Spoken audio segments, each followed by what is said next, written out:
Hey guys, tonight we slip quietly into the soft amber dawn of ancient Sumer, where the air is still cool enough that you don't immediately question every life choice that led you to this Mesopotamian plain. You stand at the edge of a city, maybe Ur, maybe Lagash, its mud brick walls slowly catching the first warm streaks of sunlight. The sky has that pale gold tone that makes you feel like the universe is politely whispering, "Okay, you made it through another day," or 5,000 years back in time, depending on how you look at it. You smell damp clay, fresh river silt, and a hint of cooking grain drifting from small hearths. And right away, you realize something important. These people wake up far too early.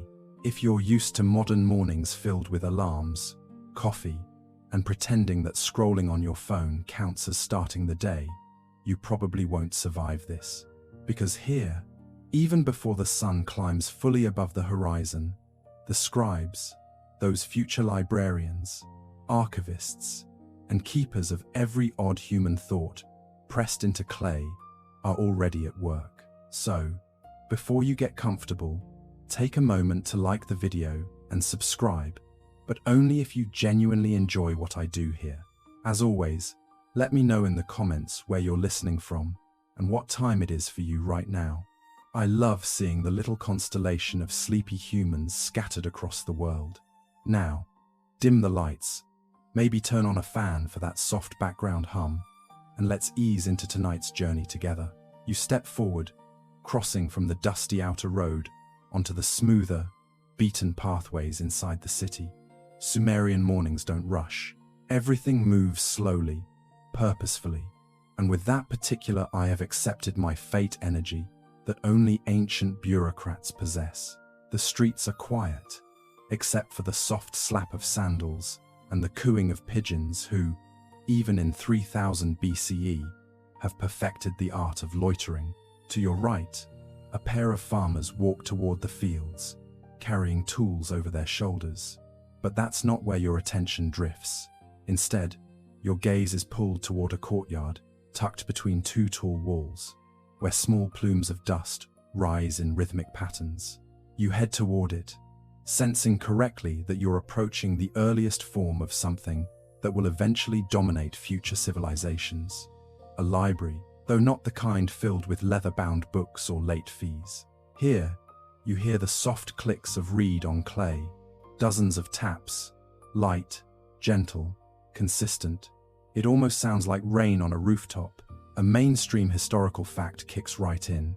Sumerians used the reed stylus, cut to a triangular point, to shape their wedge-like cuneiform script, arguably the earliest known writing system. And right now, you're listening to a handful of scribes, warming up their hands, like early morning athletes of knowledge. When you step inside the courtyard, you see the men and a few women kneeling on mats, rolling clay between their palms like they're prepping the world's most stressful batch of cookies. The tablets are small, far smaller than you imagined. Some are the size of a smartphone, others as large as a paperback romance novel you bought ironically but definitely finished reading. A fringe detail catches your eye. One apprentice is carefully dusting his hands with finely ground ash before writing, supposedly to keep sweat from smudging fresh clay. Historians still argue whether this was a common practice or just one scribe's life hack, but it certainly seems to help him. The head scribe, a man whose eyebrows could probably be registered as their own natural resource, nods at you with the faintest amusement. You're clearly not from around here. The fact that you're staring at the clay like it's a magical iPad hasn't gone unnoticed. He gestures to a row of tablets already inscribed and set atop a flat stone bench. You notice categories beginning to form. Lists of barley rations, temple inventories, tax notes, shipments from nearby villages. This is where the seeds of the Sumerian library sprout not in silence, but in soft murmurs, shared techniques, and the gentle thump of clay pressed into shape. One young apprentice hands you a tablet. It's warm, earthy, and heavier than you expect. And, in classic Sumerian fashion, the content is breathtakingly anticlimactic. 2 measures of grain, 1 goat, delivered on the 6th day. Riveting, truly. But this is the stuff that built civilization.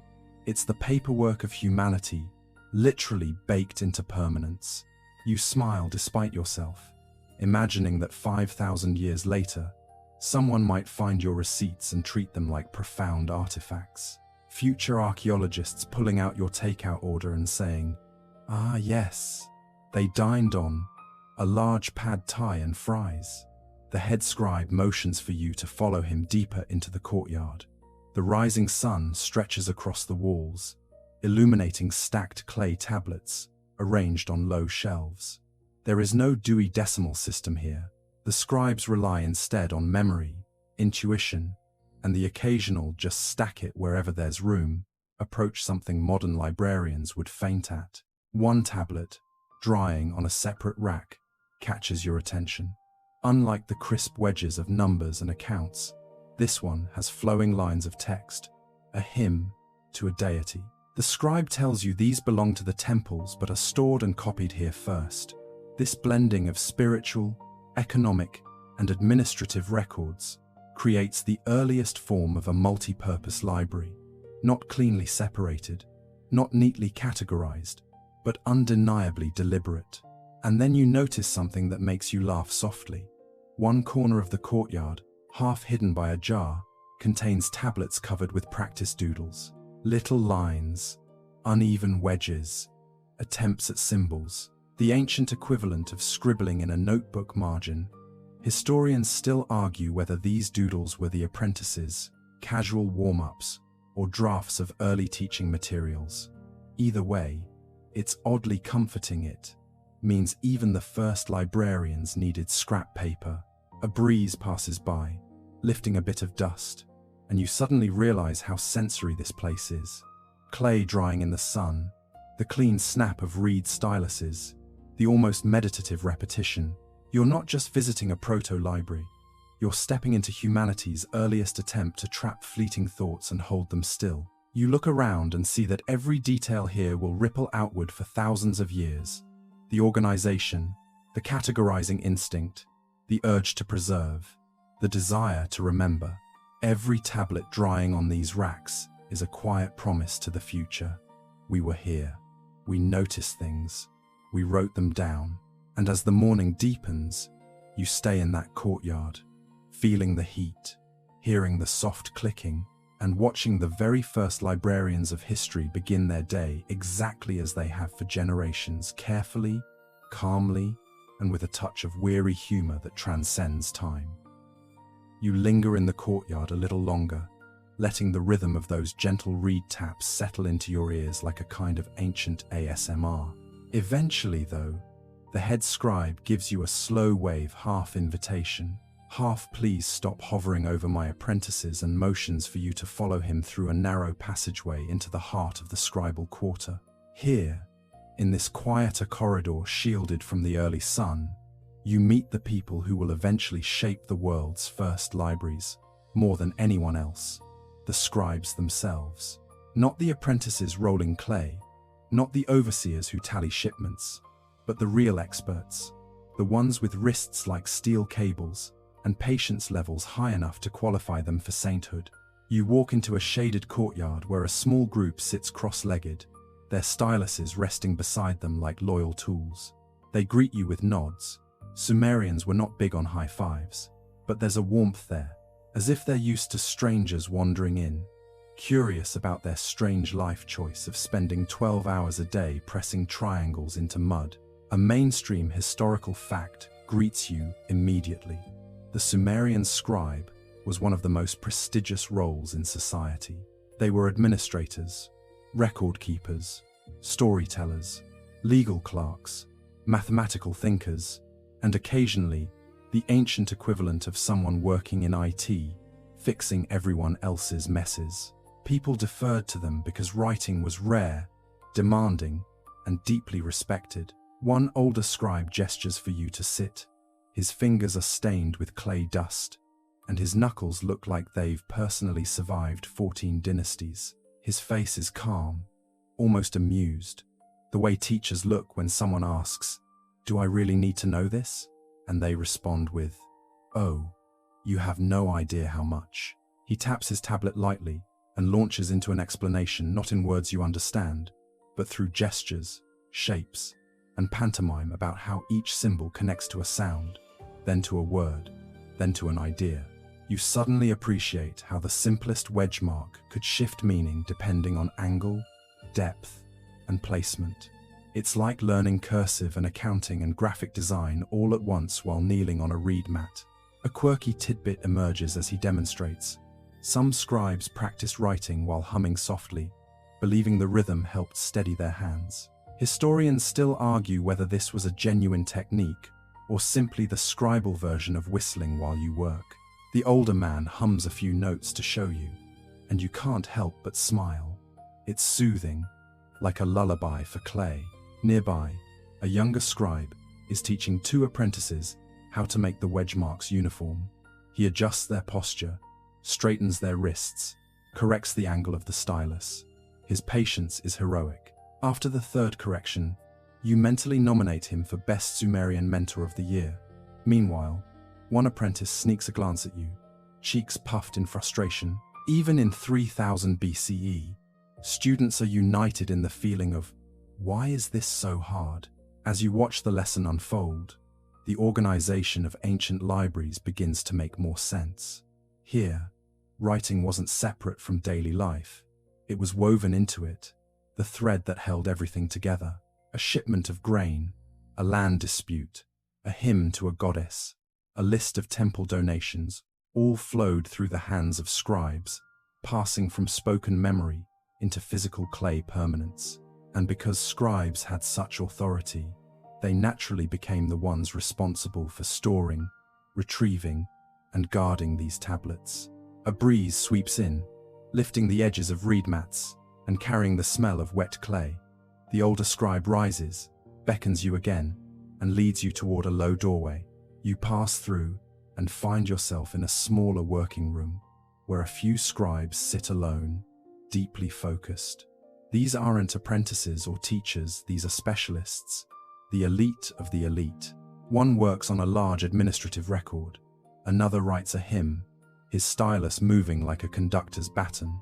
A third carefully copies a legal ruling, probably to be kept in a temple archive. And that's where a key truth about Sumerian libraries emerges.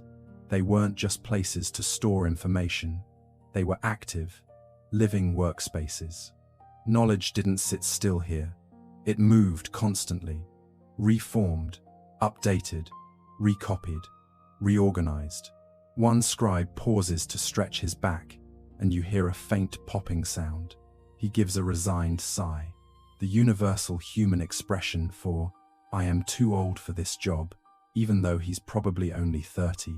You make a mental note that being a scribe comes with the ancient equivalent of a chiropractor's punch card. A clay tablet beside him cracks as it dries too quickly in the sun, and he groans softly. He'll have to recopy the whole thing later. Your sympathy is immediate.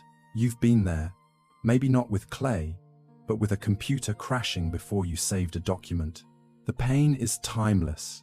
He picks up a fresh lump of clay, rolls it out between his palms with practiced ease, and starts again. And this moment, quiet and unremarkable, contains one of the earliest sparks of library culture.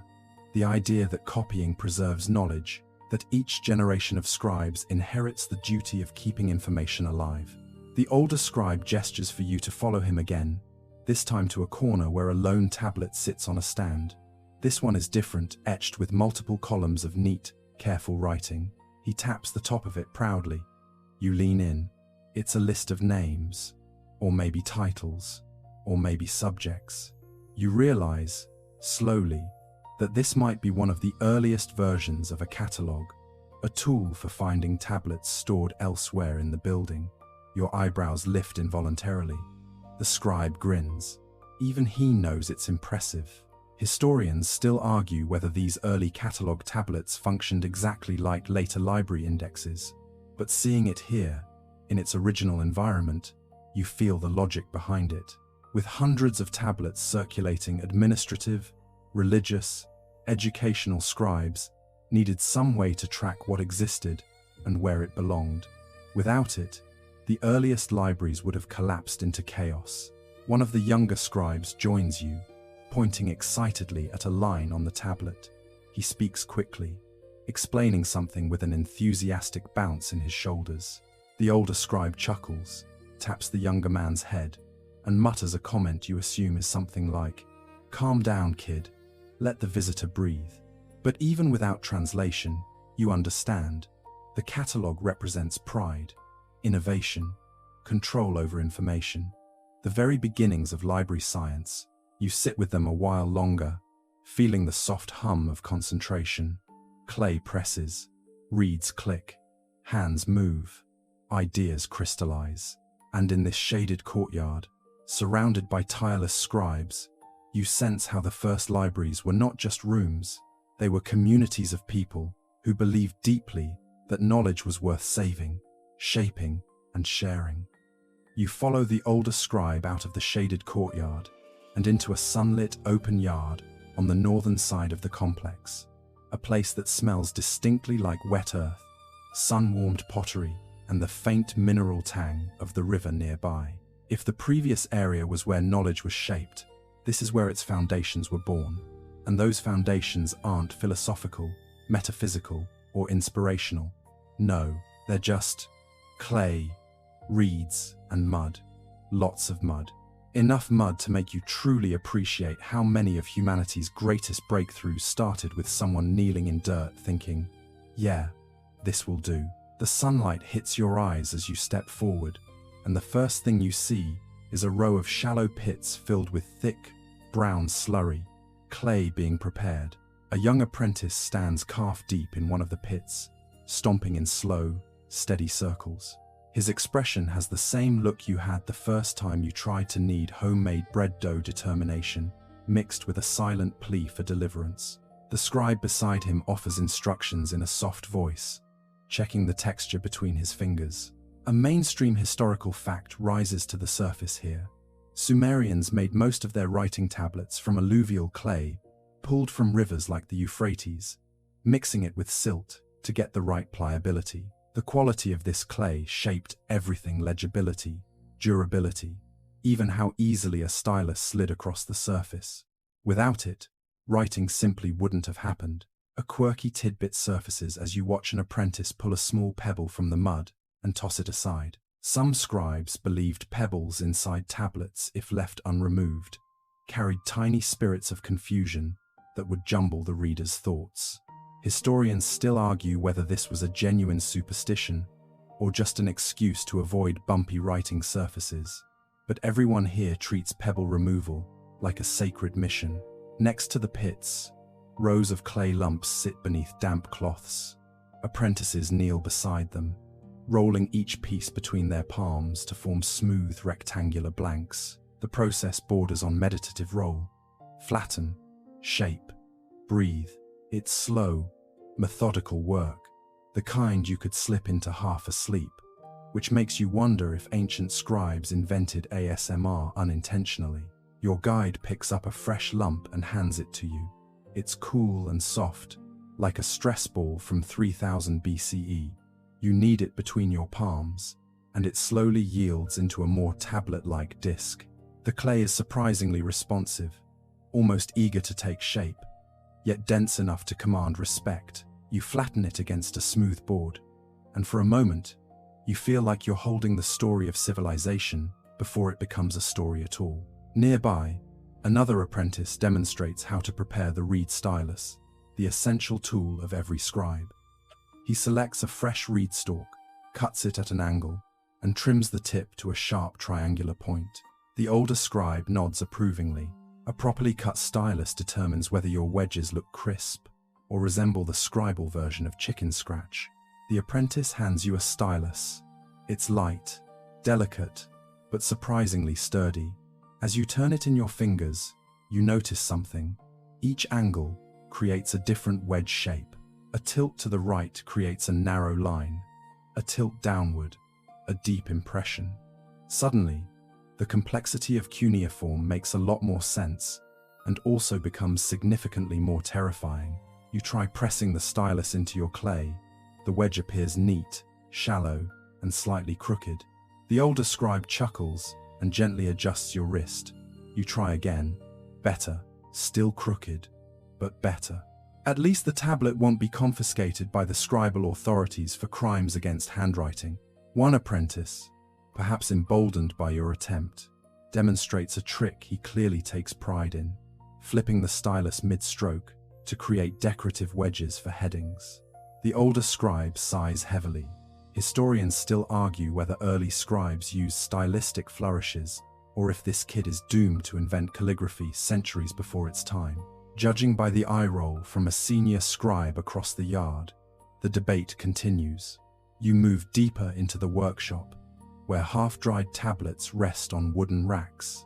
Some glow pale pink from the sun, others still dark with moisture.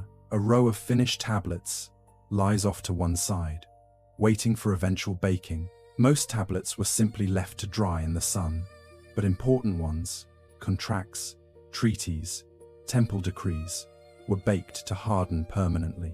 The Sumerians probably didn't call them hard copies, but feel free to enjoy the pun. You touch one of the sun-dried tablets cautiously. The clay is firm but still slightly warm. The text on it tiny, orderly, almost hypnotic, is a record of grain rations distributed to laborers. Bureaucratic, yes, but also essential. Without these records, cities couldn't function. And here is a surprising observation. The organization of the earliest libraries begins long before tablets reach shelves. It starts here, as scribes determine size, shape, and purpose before they even write. Smaller tablets for receipts, medium ones for administrative notes, larger tablets for ceremonial or literary texts. Even in this muddy yard, you can already see a system forming primitive, practical, and absolutely foundational. A sudden laugh cuts across the yard. One apprentice has accidentally dropped his half-finished tablet into a water bucket. The tablet dissolves instantly, turning into sludge with a wonderfully comedic blorp. He covers his face with both hands. The older scribe pats his shoulder sympathetically, though you can tell he's thinking, that was tomorrow's report, wasn't it? You resist the urge to offer the ancient equivalent of Control-Z. Moving on, you spot a tablet with unusual markings, long, wavering lines instead of neat wedges. When you pick it up, you realize it's not writing at all, but impressions of animal footprints. Someone must have left it unattended overnight. A dog, a goat, a small, highly literate cat. Historians still argue whether these footprint tablets were kept intentionally as curiosities or simply ignored. Either way, it's comforting to know humanity's earliest libraries had their share of accidental contributions. As the sun climbs, the workshop warms noticeably. The air smells more like baked earth and less like mud. You watch scribes move tablets from shade to sunlight, adjusting drying times like ancient artisans of humidity. You catch a glimpse of something beautiful. This yard, this mud, these reeds, they're not just raw materials. They're the beating heart of the world's first data storage system. Your guide places a finished tablet into your hands. It's dry, cool, weighty, a permanent thought, a preserved action, a message to the future. And for just a moment, you understand the core of Sumerian library culture. Knowledge must be shaped first by hands before it can ever be organized by mind. You step away from the clay drying yard, brushing a bit of stubborn mud from your palms, and follow the older scribe toward a broad stone staircase that rises beside the complex. At the top, the air shifts cooler, slightly scented with incense, and humming with that curious mixture of reverence and administrative dread that only a temple can produce. Because here, in ancient Sumer, libraries aren't tucked away in universities or public halls. They live in the heart of the sacred world. They live in the temples, especially the ziggurat complexes, towering symbols of devotion, bureaucracy, and knowledge, all rolled into one massive architectural flex. You climb the steps, and as you do, the soundscape changes. The rhythmic reed taps fade, replaced by the soft shuffle of sandals, the murmur of priests reciting morning offerings, and the distant bleating of goats who have achieved the rare honor of being temple-adjacent livestock today. The higher you climb, the more the city falls away behind you, until you reach a shady platform overlooking the temple courtyard. From here, you can see the great ziggurat rising above everything tiered, imposing and radiating confidence like the ancient equivalent of a corporate headquarters. And tucked along its lower levels are the smaller rooms and chambers where the serious magic happens, the temple archives. The older scribe leads you into one of these chambers. It's dimly lit, with shafts of sunlight filtering through high slits in the walls. The temperature is noticeably cooler, a perfect environment for storing clay tablets that need to stay dry, stable, and well-ordered. The air feels heavy with age, as though thousands of decisions, rituals, and transactions still linger in the shadows. A mainstream historical fact presents itself right away. Sumerian temples served as centers of administration, not just worship. Priests weren't just spiritual leaders, they were managers, accountants, landholders, and yes, librarians. They collected offerings, kept track of taxes, oversaw land distribution, and made sure the gods received their fair share of everything, from grain to well-fed cattle. Every move generated records, and those records lived here. The head priest in charge of this room approaches with a slow, measured walk. His robe is clean, his beard meticulously oiled, and his expression is the kind that says, "I haven't smiled since the invention of irrigation." But when he sees the older scribe beside you, something softens. The two exchange nods. You recognize immediately that scribes and priests share a bond here, built from long hours managing the complicated, dusty machinery of civilization. He gestures to a set of shelves carved directly into the wall. Unlike the workshop racks, these shelves are intentional, arranged horizontally, then divided vertically into square cubbies. Each cubby contains rows of tablets, stacked like ancient earthy bricks. Some are labeled with small clay tags. Others are arranged by size, or by type, or perhaps by a system so intuitive to the priests that it looks completely chaotic to you. You step closer. One tablet is marked with an impression of a small clay cone, something like an early icon or category marker. The priest taps it and gives you a little smile that says, "Yes, we invented icons before computers existed." You resist the urge to bow to the tablet in gratitude. He lifts one tablet from the shelf and hands it to you. It's heavier than you expect. The inscription is a record of temple offerings: barley, dates, fish, goats, all meticulously counted. The level of detail is exhausting just to read. You imagine the priests going line by line, checking off items, probably sighing deeply each time someone donated something random, like 3 limp cucumbers. Then the priest shows you a different kind of tablet, one filled with hymns and ritual texts. This one is written more beautifully. Its wedges deeper and more consistent. It's clearly been recopied many times. The older scribe explains, through gestures and expressions, that sacred texts received special treatment. They were recopied more often, reviewed for accuracy, and baked more frequently to prevent damage. The priests guarded them fiercely, physically and intellectually. A quirky tidbit reveals itself when you notice an odd indentation at the bottom of one hymn tablet. It looks like someone accidentally pressed their thumb into it. The priest chuckles softly and mimics yawning. Apparently, one sleepy scribe centuries ago made this mistake during a long night of copying, and the temple kept the tablet anyway as a humorous reminder that even sacred work has its sleepy moments. Historians still argue whether this preserved flaw was intentional reverence for the original, or simply a case of, close enough. Your guide ushers you deeper into the chamber. Here, the tablets look older, dustier, and more wrinkled around the edges, as if age itself has softened them. Some rest inside woven reed baskets for extra protection. One basket contains nothing but damaged fragments, pieces too broken to read fully, but too valuable to discard. The temple houses not only pristine records, but relics of knowledge, shards of memory that the priests still hope to restore someday. You watch two priests sorting tablets at a low table. They handle each tablet like precious metal, turning them gently, brushing dust away, checking for cracks.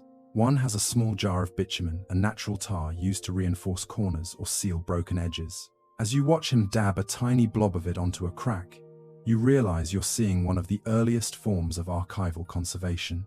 Ancient librarians were already trying to save the past before it slipped away. A tablet falls slightly out of the stack, clacking softly. A priest shoots a sharp glare at the young assistant who stacked them unevenly. You've just witnessed the ancient version of a librarian scolding someone for shoving a book into the wrong shelf. You feel immediately at home. The older scribe invites you to observe a ritual being prepared in the central hall. You step out of the archive and walk into a space filled with murmured chants and the smell of incense. But what catches your eye isn't the ritual, it's the presence of scribes standing nearby, tablets in hand, ready to record the offering as it happens. This doesn't feel like ceremony for its own sake. It feels like documentation woven into spiritual practice. The line between temple and library blurs. Here, priests and scribes work in tandem, each supporting the other. The temple preserves divine knowledge. The scribes preserve earthly knowledge. Together, they create the first great archives of humanity. A young priest shows you a tablet with a grid-like structure, an administrative tool, organizing distributions for an upcoming festival. Historians still argue whether this type of formatting was standardized or left to individual scribes' creative preferences. But the effect is unmistakable. This is the embryo of record templates, forms, and spreadsheets. You take one last look around the archive chamber. The quiet weight of thousands of tablets presses against your senses, each one a tiny universe of details, mundane, sacred, bureaucratic, poetic. A room of clay, yet alive with purpose.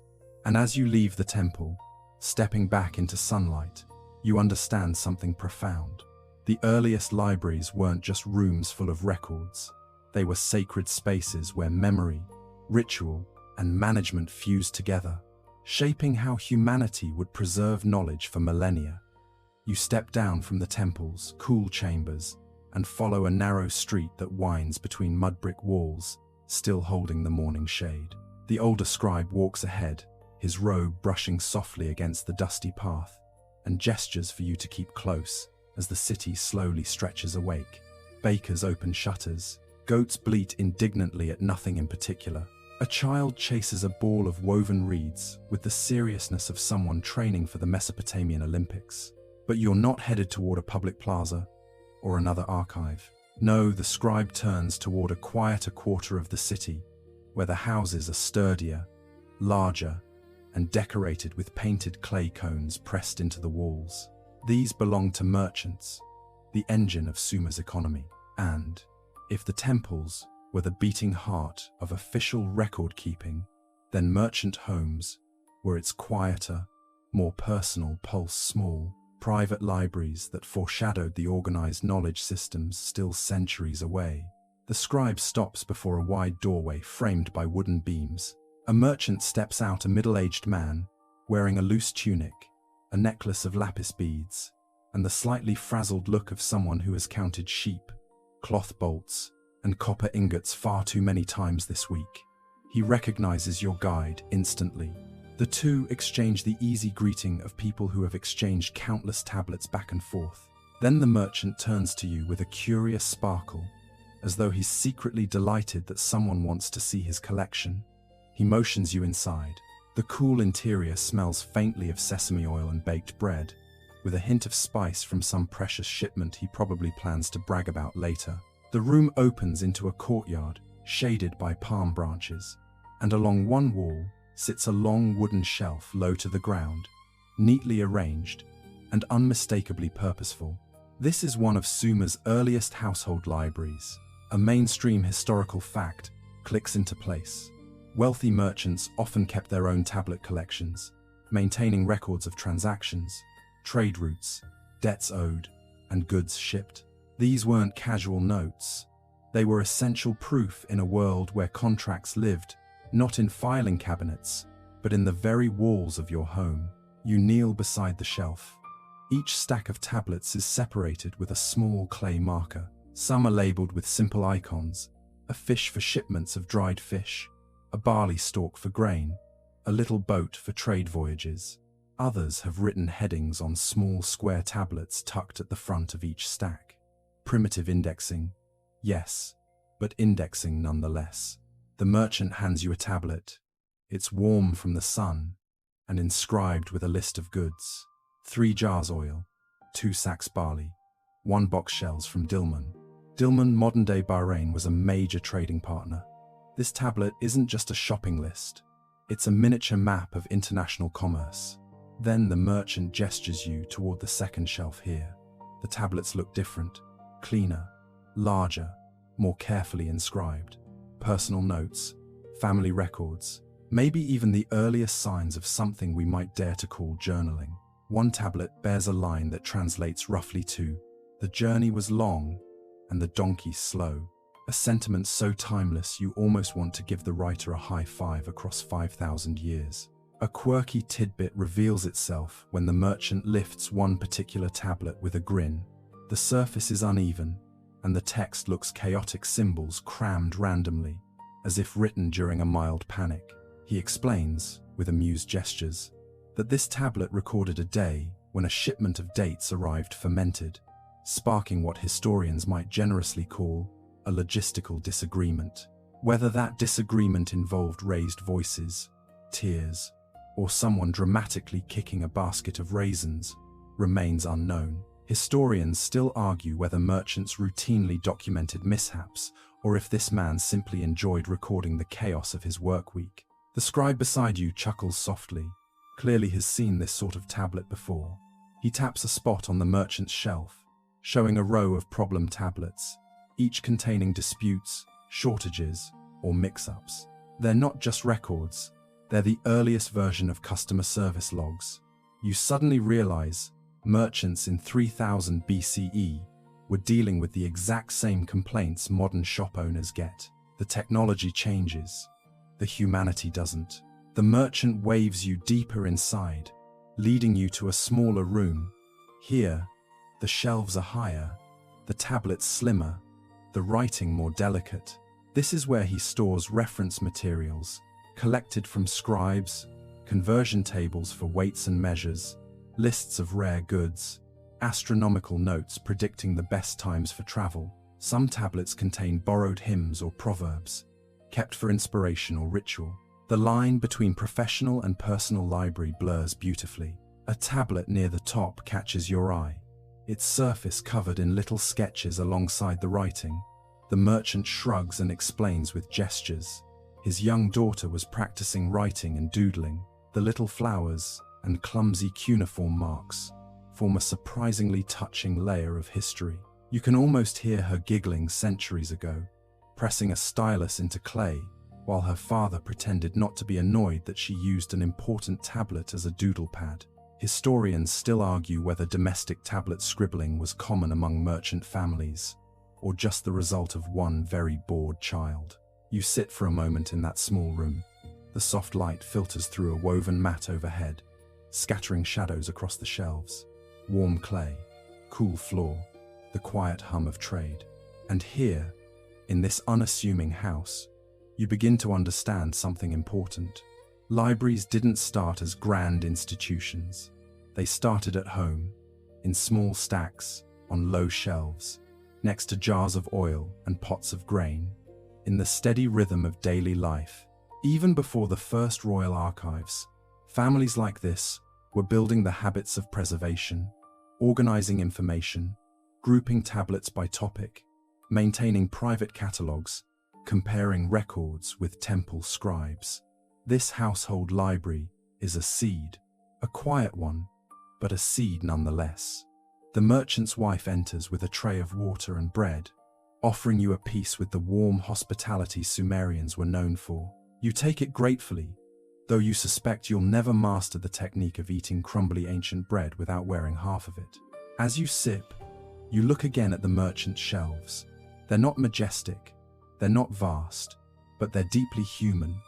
full of business, mistakes, stories, family, trade, and pride. And in that moment, you realize Sumerian libraries weren't just repositories of knowledge. They were the footprints of people who cared enough to remember.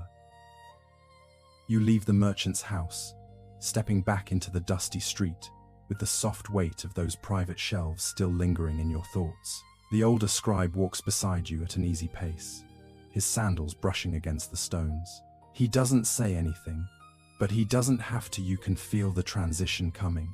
You've seen how individuals store knowledge. Now you're about to watch how they organize it. As you turn the corner, the scribal district opens again around you, busier now with midday activity. Apprentices carry freshly dried tablets from the workshop. Messengers trot past, tablets tucked under their arms like urgent memos. A group of priests hurries toward the temple, their robes flapping dramatically. Clearly someone forgot to bring the incense. The older scribe guides you into a quiet colonnade and into a wide room filled with low tables, each covered in neatly arranged tablets. And here, finally, you see the moment when a collection of clay becomes something more refined, something intentional, something almost library-like. This room hums with the soft noise of intellectual labor. No chanting, no pounding clay, just the sound of people sorting, comparing, and cataloging. If the clay yard was the birthplace of writing, this room is the birthplace of classification. A mainstream historical fact takes shape as the scribe gestures for your attention. Sumerians grouped their tablets by topic and purpose, a practice that predates any formal catalog systems. Administrative tablets lived together. Religious texts had their own stacks. Legal rulings stayed in their lane. Educational materials, though messy, generally congregated in their own corner, like exhausted students camping out at a cafe. The older scribe taps one of the tables gently. You step closer and notice 4 stacks, each with a small clay marker beside it. One stack has a little barley sign, one has a goat, one has a symbol for water, and one has a stylized temple icon. They're grouping them by category. You realize aloud, quietly, and the scribe nods proudly. A young apprentice approaches with a handful of tablets. He sorts them quickly, but not haphazardly. 1 goes to the barley stack, 2 to the temple stack, and 1 to the goat pile. Goat records, apparently being a booming industry. He hesitates on the last tablet, rereading it with a frown. Then he places it carefully at the boundary between 2 piles. The older scribe watches approvingly, and suddenly, you understand the first challenge every librarian in history must have faced. Some documents simply don't fit neatly into one category. The older scribe touches the borderline tablet and makes a soft, amused noise. The apprentice shrugs as if to say, "Look, I tried." Historians still argue whether early scribes had a formal rule for these in-between cases, or if each person just made judgment calls. But from what you're seeing, categorization here is equal parts logic and gut feeling. You pick up 1 tablet from the barley pile. It's a record of harvest yields. Next to it lies a tablet from the goat pile, detailing livestock exchanges between families. The categories feel obvious, but the tablet that caused the apprentice trouble? It contains both barley rations and livestock transfers related to a festival preparation day. It's both, and neither. A gray zone, a cataloging problem older than civilization itself. The older scribe laughs at your expression. Even without language, you both understand the shared irritation of dealing with messy data. A quirky tidbit emerges when the scribe leads you to another table. This one is dedicated entirely to ritual and magical texts, but someone has added a separate stack of tablets with humorous omens and bad luck day predictions. One tablet reads something like, "If a goat enters your home and bleats 3 times, misfortune will visit before evening." Another says, "If beer spills twice in one day, do not travel." And one, your favorite, warns, "If your left sandal breaks at dawn, the gods are displeased." The scribe smirks. Apparently, these fringe superstition tablets floated between being taken seriously and being treated as comic relief. Historians still argue whether they were kept for ritual use, satire, or simply because people were reluctant to throw anything vaguely magical away. In any case, Sumerians had their own version of weird horoscope content. The older scribe then takes you to another corner of the room. Here, tablets are arranged by function rather than subject. Those used for training scribes, those meant for public announcements, those recording disputes, those serving as long-term references. A long, rectangular tablet catches your eye. It's divided into columns, one for quantities, one for names, one for locations. It's the ancient form of a spreadsheet. You feel a strange kinship with the scribe who made it. Whoever he was, he clearly needed structure in his life. Another tablet nearby shows repeating lines written neatly down the page. It's a practice tablet for new scribes. The text repeats a proverb, easy to memorize but tricky to write. You run your finger along the wedges. Someone made each mark deliberately, training their hand to remember what their mind already knew. The scribe brings you to the center table, where ongoing debates play out. Several scribes stand around, arguing softly but intensely. One insists that festival records should be stored with temple records. Another argues they belong with administrative documents. A third says the distributor's name indicates it should go with tax ledgers. Historians still argue which system predominated, but from the looks of it, ancient classification was a living, breathing, occasionally bickering process. You can almost hear someone muttering the Sumerian equivalent of, "We need a meeting about this." The older scribe smiles, knowingly this debate is eternal. Even in modern libraries, classification is part logic, part tradition, part stubbornness, and part look, I'm just doing my best. He hands you a tablet that seems strangely simple, just short lines, repetitive. At first glance, it's trivial. Then you realize what sets it apart. The tablet contains headings, categories, labels, organizational vocabulary. This tablet isn't a record, it's a guide for records, a primitive taxonomy, one of the earliest attempts to tell readers where things belong. You feel the gravity of this moment. The scribe taps the headings with pride. They've created something like a rulebook, a gentle, evolving system. Even without formal structures, the Sumerians have begun teaching themselves and future generations how to group knowledge. As you look around the room again, everything snaps into perspective. The stacks, the markers, the debates, the apprentices, learning where things go, the clay tags, the cross-topic frustration tablets. All of it is the foundation of library organization, born not from theory, but from necessity. Before you leave the room, the older scribe places a final tablet into your hands. It contains a proverb you've seen repeated already today. Order brings peace to the house. Simple, wise, and deeply, unmistakably librarian. You follow the older scribe into a narrower corridor, one noticeably quieter than the bustling sorting room you just left. The air cools, the acoustics soften, and the light shifts dimly as walls close in around you.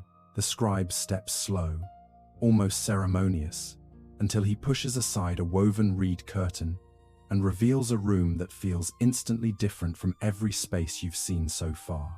This one hums with a sense of precision. Clay tablets are arranged on low benches in long rows, each one aligned so neatly that you suspect a particularly meticulous scribe has declared war on crooked stacks.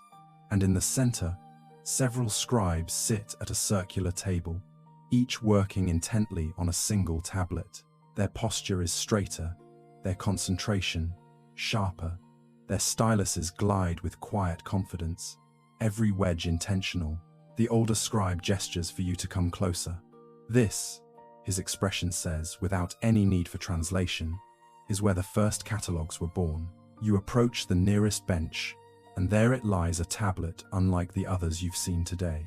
Rectangular, broad, divided into neat sections, each listing another tablet, a tablet about other tablets. The earliest form of metadata lying right in front of you, in the cool shade of a Sumerian archive room. A mainstream historical fact aligns perfectly here. By the late 3rd millennium BCE, Sumerians were creating catalog lists, tablets that served as inventories of larger tablet collections. These lists didn't just describe what existed, they pointed to where it belonged, what category it fit into, and sometimes who created it. The older scribe places a hand on the catalog tablet. Almost reverently, you lean over it, recognizing how its structure echoes something profoundly familiar. Titles, topics, quantities, locations within the archive. You're looking at the great-great-great-grandparent of the library index, the digital database, the inventory spreadsheet, and yes, even the eternal contents page. An apprentice kneels beside a different catalog tablet, scratching his head in frustration. You move closer and see why. This catalog doesn't just list tablets. It attempts something bold. It groups tablets by genre: hymns, contracts, proverbs, omen texts, each preceded by a tiny symbol acting as a header. But one symbol is worn, faint, and the apprentice cannot decipher whether it represents account records or ritual notes. He mumbles something that sounds suspiciously like the ancient equivalent of, "Why is my life like this?" The older scribe sighs deeply and gently points to a second catalogue, older still.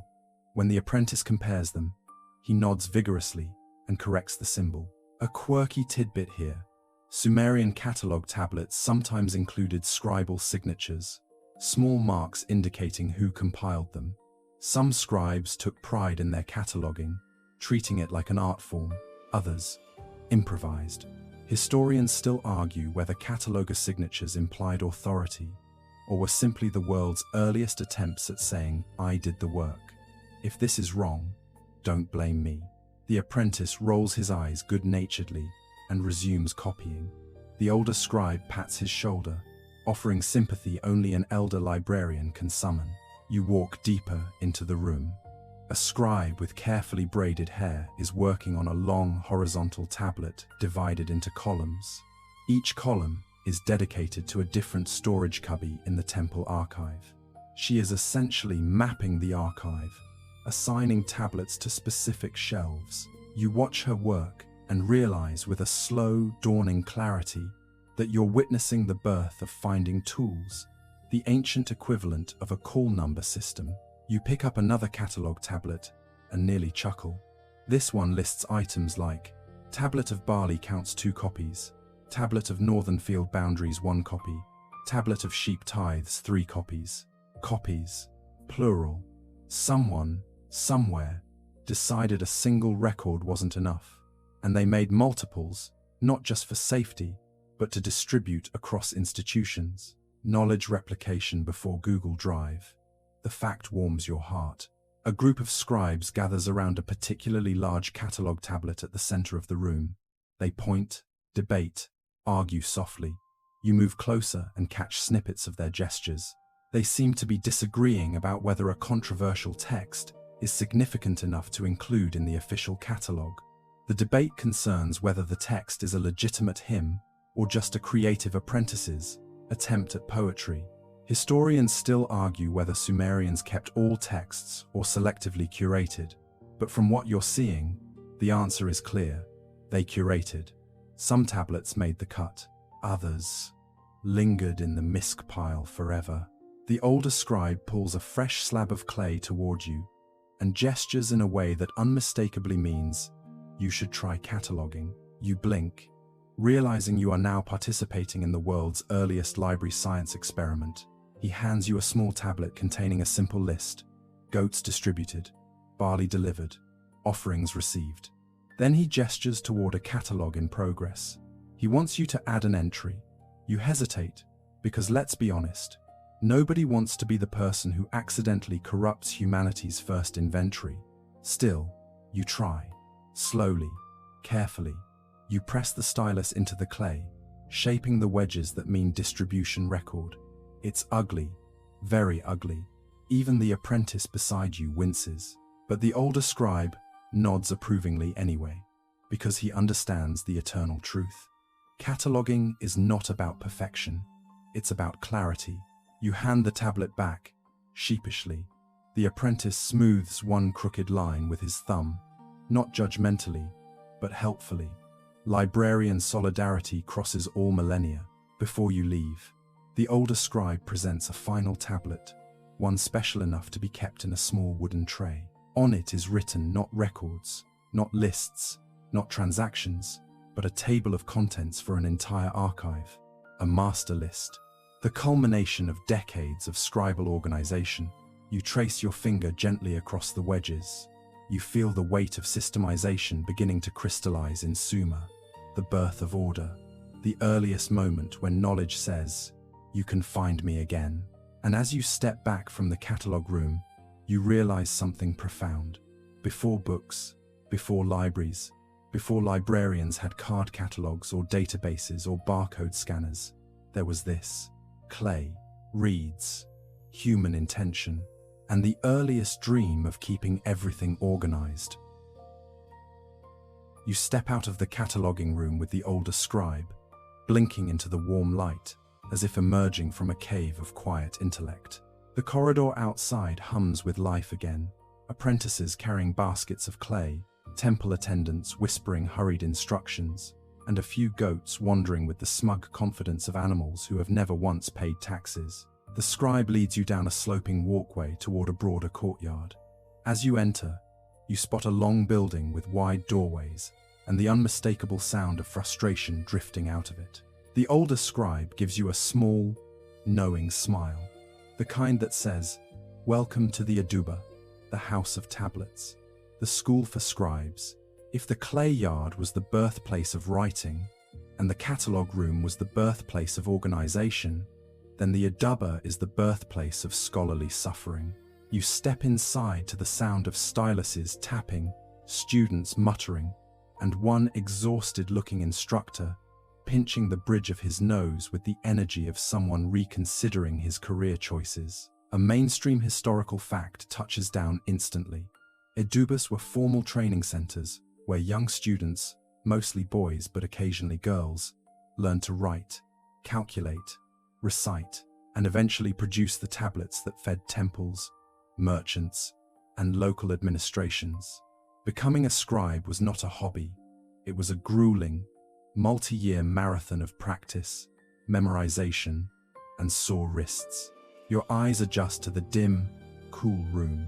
Reed mats cover the floor. Students sit in neat rows, their clay tablets resting on short wooden boards.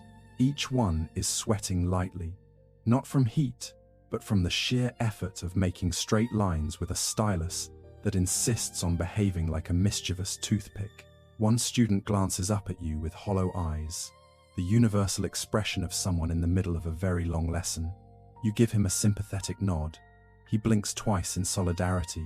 The head instructor, a man whose stern eyebrows seem to have been carved from a harder material than clay, steps forward and demonstrates a line of cuneiform strokes on his tablet. When he finishes, the students copy the line over and over again. Some wedges are neat, others resemble panicked scratches. A few are upside down entirely. The instructor inhales sharply through his nose, the ancient version of again. A quirky tidbit emerges when you notice the wooden board beside one student. Someone carved a tiny, exaggerated doodle of the instructor's angry face into it. The student is doing his best to hide it under his elbow, but your amused expression gives him away. The instructor notices. A silence falls. The student braces for doom, and then, to your shock, the instructor laughs. A short, sharp laugh, but a laugh nonetheless. He taps the board lightly, shakes his head, and mutters something that almost certainly translates to, "At least carve the wedges correctly next time." Historians still argue whether Adubas tolerated student humor, or if this instructor is simply having a good day, but the moment feels real human. Even ancient teachers had soft spots. The older scribe leads you deeper into the school. Here, advanced students work on more complex exercises, legal formulas, land agreements, hymns, mathematical tables. Their movements are steadier, more confident. One student copies a long proverb tablet, muttering the words under his breath to keep rhythm. The text reads something like, The intelligent person is the one who listens. A fitting mantra for a scribe. Nearby, a student recites multiplication tables. Yes, the Sumerians had them. His voice rises and falls in a calming cadence. Numbers, rhythms, patterns. It's almost soothing enough to fall asleep to almost, until he pauses, mid-line, panics, and looks desperately at his classmate for help. You've never related to anyone more deeply. The older scribe directs your attention to the far wall, where a stack of fresh tablets sits awaiting review. These aren't records, yet they're exams. Final tests for students hoping to graduate. You lift one tablet gently. The surface contains a flawlessly copied legal clause, followed by a hymn excerpt and a mathematical table.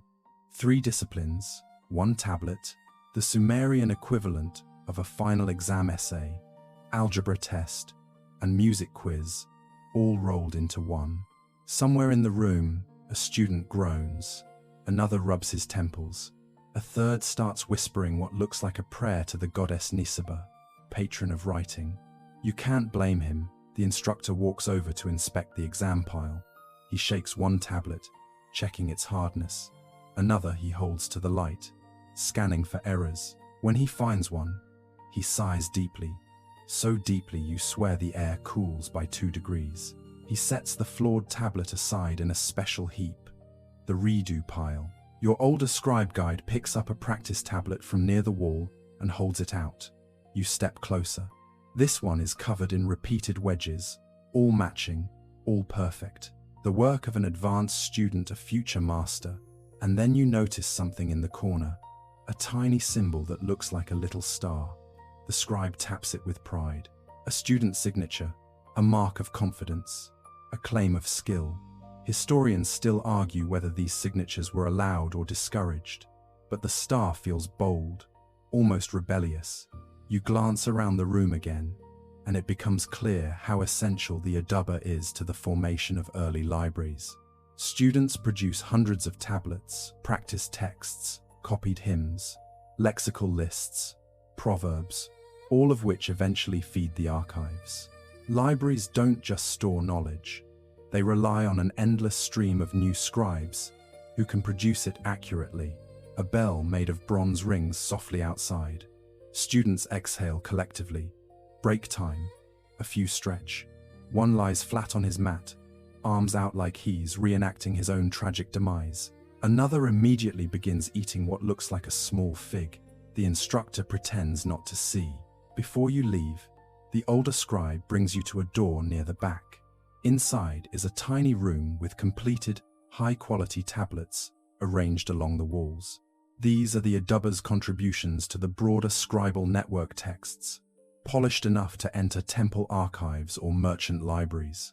You run your fingers across one such tablet and feel the grooves like tiny valleys of effort. Every tablet has a story behind it. A tired student, a stern instructor, a quiet afternoon, a lesson learned, then carved, then preserved. You step outside into sunlight again. The older scribe closes the reed curtain behind you, and in that soft rustle, you hear something gentle, almost comforting. The ancient truth that knowledge isn't born whole. It's shaped, reshaped, practiced, struggled for, passed from teacher to student to archive, generation after generation. You glance back once more, imagining those students sweaty, frustrated, determined, pressing wedge after wedge, forming the patterns that will one day evolve into entire libraries. And in that moment, you see them not as children copying clay, but as the living heartbeat of Sumerian memory. You walk with the older scribe toward a city gate, the sunlight now softer angled in that slow afternoon way that makes everyone feel slightly drowsy and strangely philosophical. The sounds of the scribal quarter fade behind you, replaced by the clop of hooves, the rattle of wagon wheels, and the low murmur of traders gathering near the main road. The scent shifts too. Dust, baked clay, and the unmistakable aroma of someone grilling fish a little too enthusiastically. You're not heading toward another archive, or temple chamber, or classroom. Today's lesson moves beyond walls entirely, because libraries, no matter how carefully curated, are nothing without movement. Ideas don't just sit, they travel. And in ancient Sumer, that meant one thing: messengers. The older scribe lifts a hand in greeting to a man standing beside a donkey laden with rope satchels. The man is wiry, sun-browned, and looks both exhausted and deeply proud of himself, like the world's earliest postal worker. He grins widely at the older scribe, claps him on the shoulder, and gives you a curious look, as if wondering why you're not also carrying 3 satchels and a notebook full of complaints. Your guide gestures toward the donkey's bags. You step closer.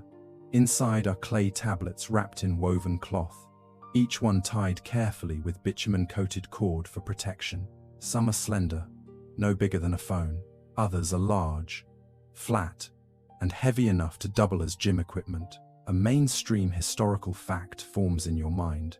Sumerians used couriers to send administrative records, diplomatic messages, receipts, and contracts between cities.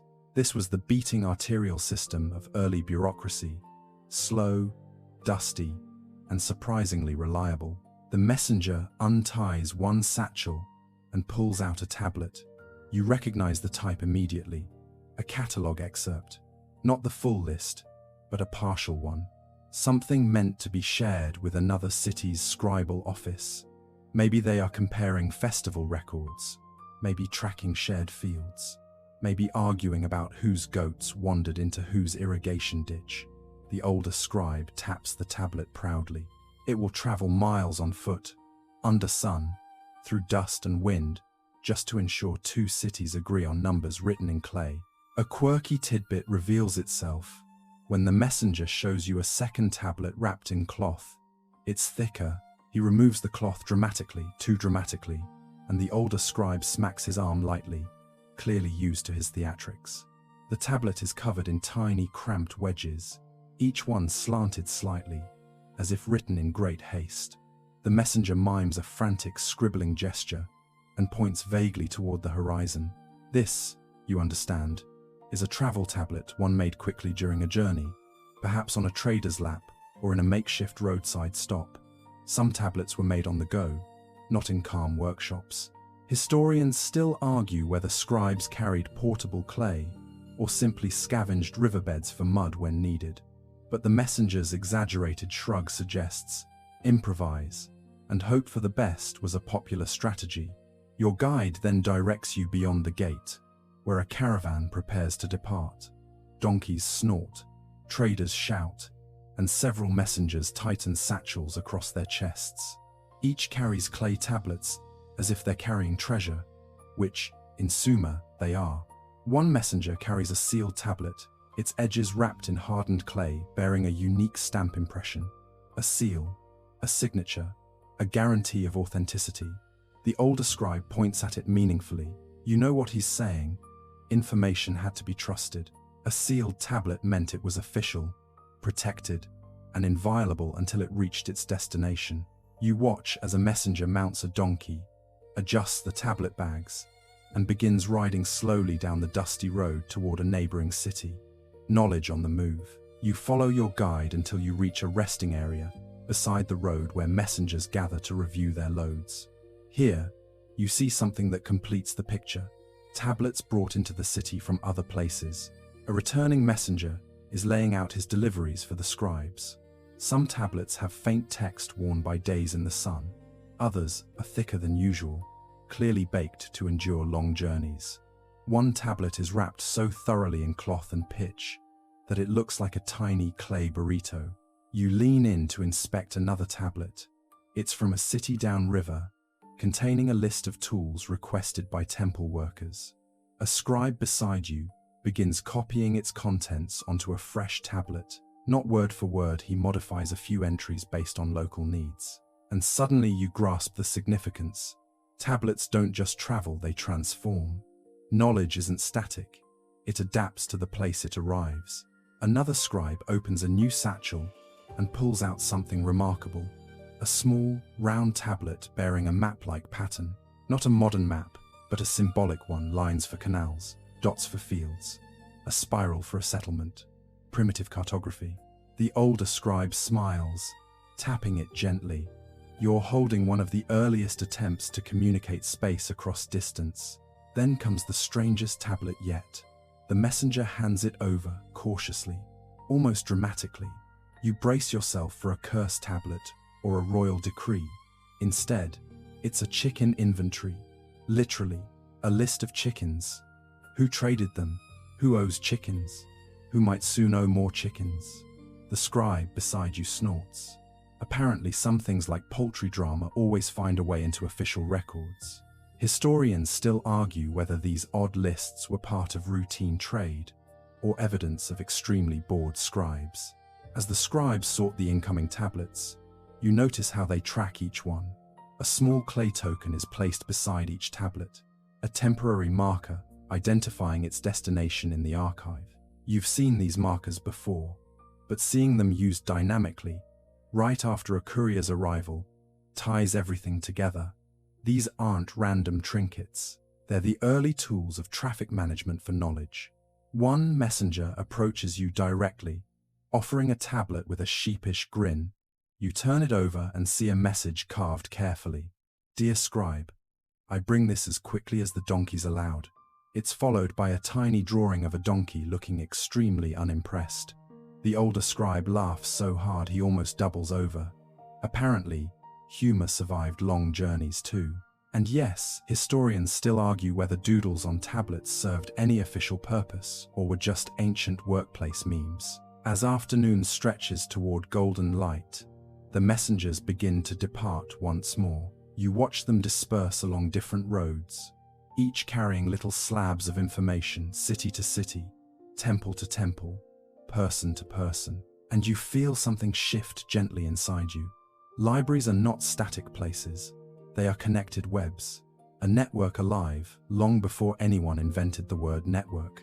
You stand beside the older scribe and look out across the plain dotted with caravans, shimmering with dust, buzzing with life. Out there, knowledge is flowing, quietly, patiently, on donkey back, on sandal foot, across the cradle of civilization. And in that soft, warm moment, you realize why the first libraries mattered so much. Because information wants to move, and someone must carry it. The older scribe turns back toward the city, motioning for you to follow. The caravans fade into the distance behind you, dissolving into a golden haze of heat and slowly shuffling donkeys. You cross back through the city gate as the shadows stretch a little longer, and the bustling tempo of Sumer settles into that subtle, late afternoon lull, the hour when everyone moves a little slower, thinks a little deeper, and hopes the day's work is mercifully close to done. But for the scribes, the day isn't over yet. Your guide leads you toward a quieter cluster of buildings near the far edge of the temple complex, low rooms, with wide doorways and shelves built directly into the clay walls. As you step inside, the air shifts once again, cooler, still, and infused with a soft, earthy smell, like dust mixed with time itself. This is where tablets come not to be written, but to be mended, restored, or reborn. A mainstream historical fact rises immediately. The Sumerians routinely recopied, damaged, faded, or cracked tablets, ensuring their administrative, legal, and sacred records survived. Clay, though durable once baked, is fragile before firing and vulnerable to chipping afterward. In a world without cheap paper, knowledge lived only as long as someone cared enough to rewrite it. Inside the workshop, several scribes sit on reed mats around low tables. Some cradle broken tablets as gently as you might handle a newborn kitten. Others use tiny bone tools to remove dirt from wedge marks. And several sit with fresh tablets beside old ones, copying line by line with the quiet intensity of people who know the future depends on their accuracy. Your guide picks up a broken tablet from a nearby tray and hands it to you. A jagged crack splits it down the middle, the wedge marks distorted. You imagine pressing too hard, dropping one, or stacking tablets a little too carelessly. A lifetime of work could break in an instant. Next to you, an older priest holds a bowl of sticky black bitumen, heating it gently with a small coal brazier.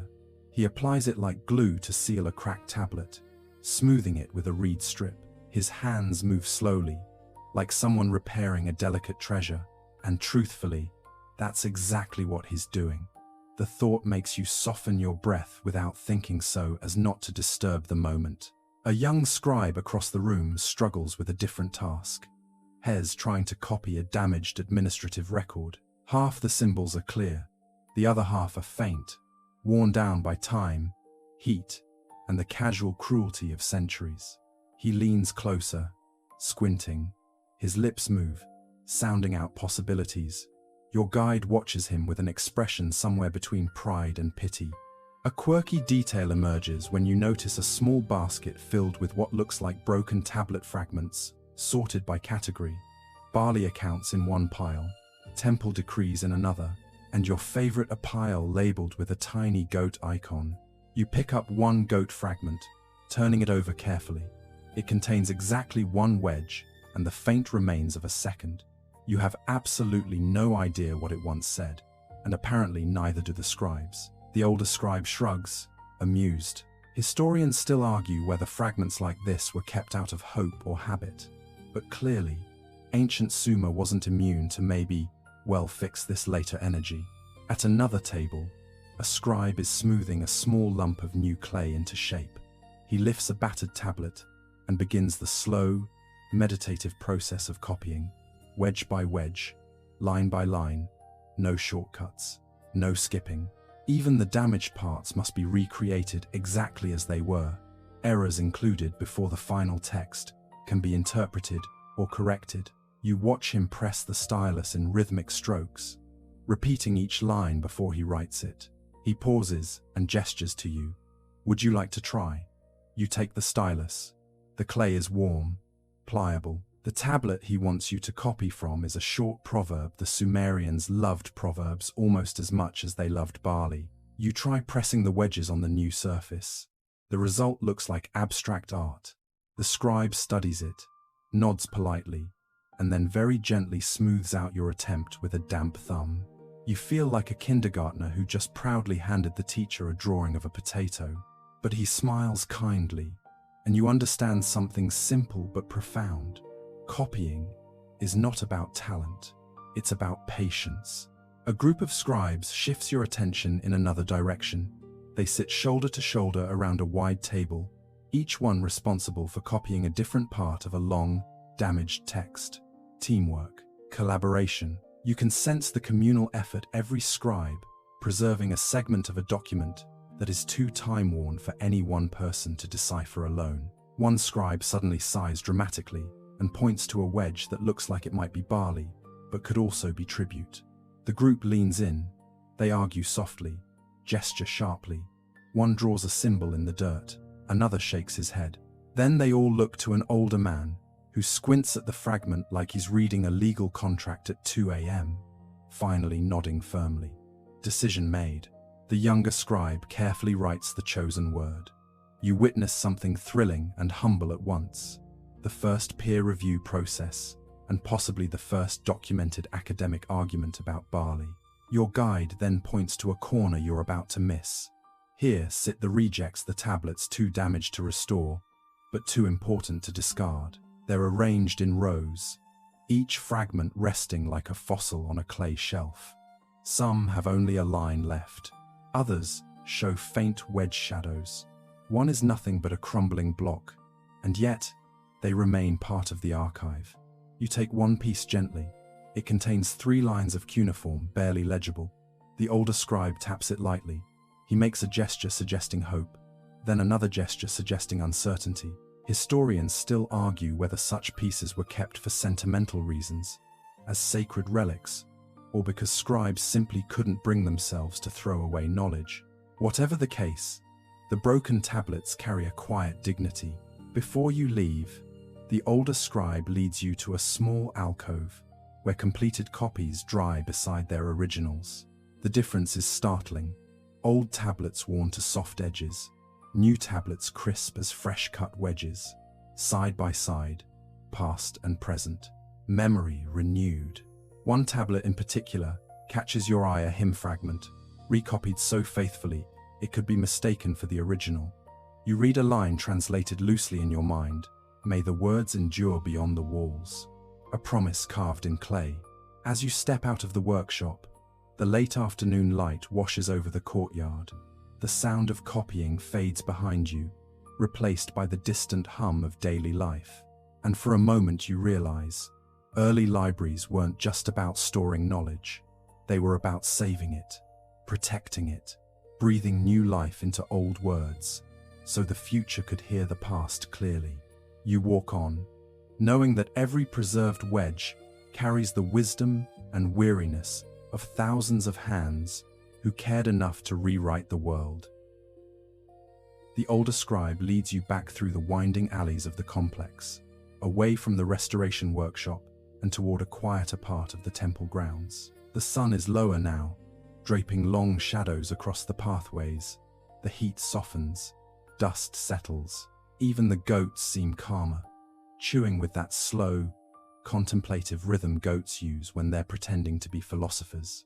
You cross beneath a clay archway, and suddenly you enter a long, cool chamber where the air carries the faint scent of dried reeds and baked earth. You don't see scribes writing. You don't hear apprentices chanting. You don't even hear the fuss of priests managing offerings. Instead, what greets you is stillness, because here finally you've stepped into the storage rooms of Sumer's earliest libraries. Rows of shelves line the walls, carved directly into clay structures. Some shelves stand shoulder high, others reach up so far that you wonder whether ancient librarians kept ladders or simply climbed like very determined squirrels. Clay bins sit along the lower walls, each filled with tightly arranged tablets. The chamber feels cool, intentionally so, as if the architects understood that heat was an enemy of information long before the first manuscript ever crumbled. A mainstream historical fact settles in your mind. Sumerian libraries stored tablets horizontally or in small vertical stacks, often in deep recesses of walls, using clay or wooden shelving systems built for airflow and durability. Some rooms used wide jars to store categories of tablets, protecting them from moisture. And many libraries, especially temple ones, combined storage with working space, blurring the line between archive and office. The older scribe gestures toward a high shelf. You follow his gaze. Up near the ceiling, tiny clay tags hang from cords, each with a symbol carved into it. A barley icon, a horned animal, a wave, a starburst. These shelf labels are primitive, beautiful, and unexpectedly whimsical. You can almost imagine the discussion that led to this system. Should we label these by number? No. By date? No. By drawing a little goat? Yes. Historians still argue whether the symbols acted as category markers or ownership tokens. But whatever their purpose, they bring a strangely cozy charm to the shelves. You walk slowly between the rows. The older scribe places a tablet into your hands, one from a clay bin, shaped like a shallow trough. You feel its weight, its coolness, its small imperfections. This bin contains tax records from surrounding farmlands, sorted by region. You glance at the tablets arranged around it. Each cluster corresponds to a geographical sector: North Canal, East Barley Field, riverbank plots, organization by place. Simple but effective. A quirky tidbit emerges when you notice a clay bin decorated with raised circular bumps. When you ask what it is, the scribe taps it lightly, then imitates trying to read with tired eyes. You realize the bumps are tactile markers. Some scribes use them to navigate shelves at night or in dim light. Braille's ancestors. Primitive, but brilliant. Deeper inside, you discover a second room, darker and slightly cooler. Here, the shelves are slanted intentionally. Tablets rest at gentle angles, allowing scribes to read the first lines without lifting each one. You test it. The angle is perfect. The wedge lines catch just enough light to reveal themselves. You're standing in the earliest form of what would one day become browsing. Another scribe sits cross-legged on a mat near the back, sorting tablets with quiet efficiency. He places each one onto a wooden board, inspects the surface, murmurs the first line aloud, then sets it onto the correct shelf. Hes not reading for information, Hes identifying. categorizing by the opening sentence tradition used by Sumerian scribes, an oral-first approach to classification. He hands you a tablet. Its first line translates loosely to, "The oxen crossed at dusk." You have no idea what the text is about. But the scribe, hearing the line, instantly points to a shelf marked with a tiny clay ox. He grins. You laugh, browsing by insipid, elegant, in a clay and reed sort of way. A soft clatter sounds behind you. You turn to see a young apprentice standing mortified, a tablet at his feet. It didn't break, just bumped. The older scribe sighs in that patient way teachers do when they're deciding whether to be angry or understanding. The apprentice picks up the tablet, inspects the corners, then gently places it back on the shelf. You notice faint old chips along the edges. Accidents happen, even in sacred archives. Historians still argue whether ancient libraries required strict silence or tolerated low chatter. Based on this room's soft hum, scribes greeting each other, tablets tapping softly as they're set down. You suspect the rule was quiet, but not monk-level quiet. The older scribe gestures for you to follow him to a narrow doorway leading to a smaller chamber. Inside, the floor space is mostly open. This is a reading and referencing area, where scribes bring tablets down from the shelves to compare multiple texts. 3 scribes sit there now, surrounded by small piles. One compares a legal ruling with a copied version, another debates with a colleague over the correct order of lines in a hymn, and the third has fallen asleep sitting upright, a tablet balanced precariously on his knees. You and the older scribe exchange amused glances. He carefully removes the tablet from the sleeping scribe's legs and sets it aside. The man continues snoring softly, clearly deep into the ancient librarian nap cycle. You run your fingers lightly across the floor mats. They bear faint impressions of stylus tips, little marks left accidentally when scribes laid down their tools, the ghosts of workdays. The older scribe points to a set of tall clay jars standing near the wall. You look inside one. To your surprise, the jar contains rolled reed scrolls. Not common, but not unheard of. Some texts, especially lists or hymns, were copied onto long reeds tied with fiber. You look to your guide. He nods. These hybrid collections remind you that writing didn't evolve in a straight line. Materials overlapped, merged, or competed depending on purpose. A quiet scholarly debate in object form. Another jar holds tiny tablets, miniature ones, each no larger than a matchbox. A scribe picks one up and shows it to you. It contains a single line, a quick reminder note, the ancient equivalent of sticky notes. You grin, imagining scribes leaving tiny tablets around the house, saying things like, "Don't forget barley," or "Copy hymn before moonrise." Before you leave, the older scribe points upward. You follow his gesture. High above the shelves, recessed into the wall, is a long horizontal niche, with tablets arranged in careful order. These are clearly special. Ceremonial texts, royal inscriptions, and ancient materials passed down across generations. The room seems to hush instinctively around them. The older scribe lifts his stylus and draws an invisible arc through the air. You understand. These tablets form the core, the heart, the memory vault. You stand in silence for a while, absorbing it all.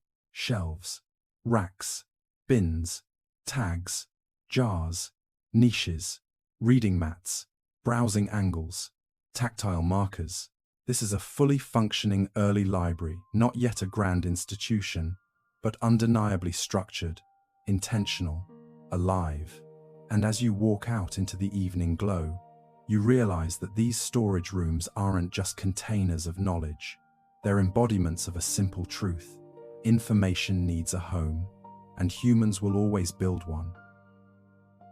You and the older scribe step back into the fading daylight, the last heat of the afternoon, sighing off the walls, as the city settles into that soft in-between hour when people finish work, but haven't yet surrendered to the calm of evening. Children chase each other through alleyways. Merchants close their shutters. Priests tidy incense tables. And you're about to discover one of the most surprising, delightful corners of the Sumerian knowledge world. The older scribe leads you down a narrow side passage you haven't explored before. The walls here are etched with faint marks, old tally lines, stylus scratches, doodles from bored apprentices. You turn left, then right, and step into a small chamber lit by a single shaft of warm light. At first, you think you've walked into another storage room, but then you look closer. These tablets are weird. You pick up the first one. It contains a list of omens involving onions. Onions. It reads something like, if an onion sprouts 2 shoots, the household will prosper. If an onion sprouts none, avoid journeys. You lift your eyebrows. The older scribe shrugs as if to say, look, we don't make the rules. The onions do. A mainstream historical fact clicks into place. Sumerians collected omen texts, interpreting signs from animals, weather, dreams, vegetables, anything, really as indicators of divine favor or trouble. These weren't fringe materials. They shaped decision-making in households, temples, and even government. But this little library room, this one houses the strangest of such texts.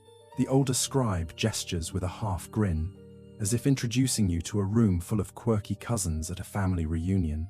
You move to the next shelf. A tablet describes a dream in which a man is chased by a giant pigeon. The interpretation: success in business. You try not to laugh.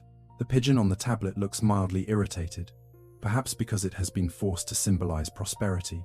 A quirky tidbit jumps out when you find a tablet filled not with omens or rituals, but with what appears to be jokes. Yes, jokes. One line reads something like, a smith, a potter, and a scribe walked into a tavern. You look at the scribe beside you. He leans closer, squints, and chuckles softly. It's a joke about a scribe forgetting his stylus and trying to borrow one from a potter, who hands him a stick covered in clay. The punchline is subtle, probably funnier 5,000 years ago, or maybe funnier after a few cups of date beer. Historians still argue whether tablets like this were teaching tools, apprentice experiments, or genuine attempts at humor, but their very existence feels like warm proof that ancient people weren't solemn marble statues. They joked, they played, they made fun of themselves. On a low shelf, you find a tiny tablet containing a recipe that simply reads, take beer, add more beer, a masterpiece of brevity. The older scribe smirks. Apparently, someone in the past used the precious clay medium to preserve the world's shortest drink recipe. You imagine a scribe winking as he pressed those wedges. Then you find one of the most charming objects yet, a tablet covered in drawings rather than writing. Little stick-like animals, goats, birds, dogs sketched with stylus wedges. One goat has a disturbingly smug expression. Another looks confused. These doodles are likely apprentice practice, maybe even early attempts at pictorial storytelling, but they feel deeply human, like the doodles in the margins of any bored student's notebook today. Another tablet nearby contains a tale about a mischievous household spirit who hides people's sandals in the night. The wedges wobble slightly, as if written quickly, or by someone laughing as they worked. The older scribe pantomimes tiptoeing, then snatching invisible sandals. You grin. Apparently, the ghost moved my stuff excuses existed centuries before siblings perfected the craft. At the room's center sits a short bench with a tray of tablets clearly sorted for review. These are the texts scribes can't quite decide where to store. One lists impossible weights, like a sheep weighing 900 talents. Another predicts rain whenever frogs complain loudly. Another declares the ideal day for haircutting based on moon phases. The older scribe gestures to these, spreading his hands as though saying, who knows when any of this might be useful. Historians still argue whether these peculiar tablets reflect genuine beliefs, satire, teaching material, or a little bit of everything. And honestly, standing among them, you suspect it was exactly that, a playful mix of sincerity and creativity. After all, even the most serious civilizations occasionally needed a laugh or a superstition to blame after a bad day. You turn to a tall shelf near the back wall, and find one of the most endearing tablets of all. A small clay slab, barely palm-sized, containing only this line: "May your neighbor's chicken leave your field alone." The sentiment transcends time. Some ancient scribe, fed up with paltry diplomacy, decided to immortalize the grievance. The older scribe reads it, chuckles, and gives a knowing nod. Clearly, some problems never die. As you explore further, you spot a collection of enigmatic riddles. One tablet reads, "What rises with no feet and speaks with no tongue?" The answer has been lost to time, probably wind, maybe fire, possibly something more poetic, but the mystery lingers. You can almost hear a group of scribes challenging each other in the lamplight, proud of crafting such a brain teaser. A final shelf draws your eye. Here lie the tablets that contain early fables and short tales, stories of talking animals, wise farmers, boastful merchants, and cunning spirits. These stories aren't official doctrine or administrative records. They're entertainment, lessons, curiosities, the seeds of storytelling that will one day bloom into epics. You pick one up gently. It ends with a line something like, "And so the clever dog taught the lazy man that even small steps matter." You smile. The moral is timeless, the wedges simple, the sentiment universal. The older scribe stands beside you, hands folded behind his back. His face softens. He gestures around the room, then touches his heart, then points upward as though saying, "These small things matter too." These scraps of whimsy, humor, confusion, and wonder, these oddities that don't fit neatly into categories, these fragments of life that libraries quietly, generously choose to keep. As you step out again, the sky has deepened into a brilliant gold, and with each breath, you feel the truth settle softly inside you. Even in the world's first libraries, not everything was sacred. Not everything was serious. Some knowledge existed simply because someone found it delightful, and that in its own way is its own form of preservation. The older scribe guides you out of the chamber of curious tablets, past the alley where apprentices still chase each other, with styluses like tiny, triangular swords. The sun slips lower, washing the city in warm, amber light. Everything looks softer now: the walls, the dust, even the goats, who are settling in with the smugness of animals who know they will never be asked to do math. As you walk, the older scribe's pace slows. His expression shifts from amused warmth to something more thoughtful, and he motions you toward a quieter courtyard tucked beside the temple's outer wall. The space is shaded, private, and eerily still. A few scribes sit here, hunched over tablets, brows knit in concentration.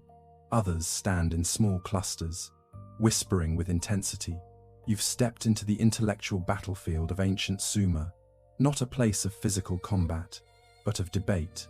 This is where scribes argue about accuracy, authenticity, and authority. A mainstream historical fact rises immediately. Sumerian scribes often disagreed about which versions of texts were correct, especially hymns, proverbs, legal formulas, and omen series. Because tablets were copied manually, variations crept in. Some were errors, some were creative flourishes, and some were mysteries. The older scribe sits beside you on a low bench, his robe settling around him like calm water. He gestures subtly. Watch. Listen. A group of 3 scribes stand at the center of the courtyard, each holding a tablet. One tablet is clearly older, its clay faded, its edges worn. The second is crisp and newly copied. The third sits somewhere in between. The scribes point at individual lines, tapping symbols, muttering arguments in tones too soft to hear. Their voices carry that unmistakable, "I respect you, but you are hilariously wrong" energy shared by scholars throughout the ages. You approach, quietly. One scribe holds up the older tablet, tapping a wedge sequence that likely represents the word for harvest. The second scribe shakes his head, insisting the correct symbol is actually the word for festival. The third argues it could be tribute, depending on a tiny angle of the stylus. You squint at the tablet. All three symbols look identical to you. The older scribe beside you chuckles softly. He taps your shoulder as if to say, "Welcome to our world." A quirky tidbit emerges when you notice a flat clay panel nearby, covered in three versions of the same line, each separated by a faint vertical divider. It appears to be a comparison tablet, a tool scribes use to evaluate variations. One line ends with a wedge, so faint it could be missed entirely. Another includes an extra symbol representing grain storage. A third uses a poetic flourish not seen in other copies. Historians still argue whether comparison tablets were formal tools or just the product of one particularly type A scribe, but the concept feels astonishingly modern, like track changes in clay. The debate deepens. A younger scribe steps forward with a different tablet entirely, one bearing a small seal impression from a high priest. He holds it like a trump card, raising his eyebrows with the confidence of a man presenting official documentation. The others hesitate. Authority is a heavy wedge to throw down. Your guide leans in and murmurs a gesture-based explanation. When a tablet carried the seal of a priest, a ruler, or a recognized master scribe, its contents gained more weight, not absolute truth, but influence, like peer-reviewed clay. Still, not everyone bows to authority unquestioningly. One of the scholars shakes his head, tapping the new tablet's opening line. His gestures are sharp, animated, even without words. You can tell he's arguing that the oldest version deserves priority. Another scribe wags a finger, countering that clarity is more important than age. It's a debate older than printing itself. Authenticity versus readability, tradition versus practicality. And here you are watching its first seeds sprout in 3000 BCE. The older scribe beside you picks up a tablet from a low shelf and hands it over. This one tells a tale you haven't seen yet, a myth about a river spirit. But he points out a detail. Two of the spirits' names are spelled differently from versions in other rooms. When he taps the inconsistent sections, he gives a little shrug. Scholars still argue whether this text reflects regional variation, scribal error, or evolving mythology. Nothing is fixed. Even clay shifts under the press of human interpretation. A small group of apprentices sits nearby, watching their elders argue with wide-eyed fascination. This is their first glimpse into the world of scholarly disagreements, the kind that shape libraries, influence future copies, and direct what survives into other eras. You notice one apprentice scribbling diagrams into a tablet. He's mapping variations between copies like a spiderweb. Lines connect symbols, notes mark differences. You stare, amazed. This young student has invented something astonishingly close to a stemma, the genealogical diagram used in textual criticism, thousands of years ahead of its time. Whether he knows it or not, he's charting family trees of stories. The older scribe studies the apprentice's work, his eyebrows lifting. He pats the boy gently on the shoulder, murmuring what looks like praise. Even in ancient Sumer, brilliant ideas emerged unexpectedly in dusty courtyards, from young minds who refused to stay quiet. Suddenly, the debate escalates. One scribe, older, silver-bearded, and clearly fed up, rolls his tablet dramatically on its edge, pointing at the cracked surface as if to say, "This is how old and important this is." Another responds by lifting his tablet with equal flair, showing off the clarity of its new wedges. It is, without exaggeration, the most civilized clay-based argument you've ever seen. The older scribe watches them fondly. Then he stands, walks into the center of the debate circle, and very calmly flips over a blank tablet. The room quiets. You understand instantly. He's proposing a resolution. Line by line, the scribes recite the disputed text, each version, each symbol, each questionable wedge. As they speak, the older scribe writes symbols the size of grains of rice, and when the consensus tablet is finally finished, the scribes gather around it. They nod slowly, each seeing their perspective reflected somewhere in the clay. The older scribe lifts the tablet reverently and places it onto a shelf marked with a clay token, shaped like a star, clearly a symbol for master copies. In the soft light of the courtyard, You feel something shift inside you. Knowledge is never static. It breathes.